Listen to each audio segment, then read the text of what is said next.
আসসালামু আলাইকুম।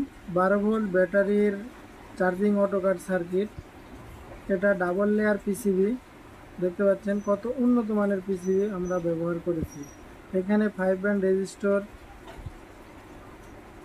একটা LM393 আইসি ব্যবহার করা হয়েছে এখানে। আর এইখানে একটা ব্যবহার করা হয়েছে বিশাল বড় সাইজের একটা রিলে, এটা 30 অ্যাম্পিয়ার।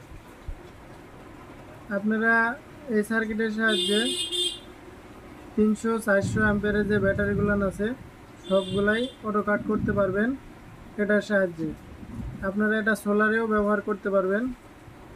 যারা বেশি টাকা দিয়ে কন্ট্রোলার কিনতে পারতেছেন না বা কন্ট্রোলারটি অটো কাট করতেছে না, তাদের জন্য এটা বেস্ট সার্কিট হবে। এটা ব্যাটারির কারেন্ট থেকেও, অ্যাডাপ্টার থেকেও অটো কাট করবে, সোলার থেকেও অটো কাট করবে। এটা একদম সরাসরি এসি অফ করে দেয়। তো যাদের লাগবে হোয়াটসঅ্যাপে যোগাযোগ করবেন।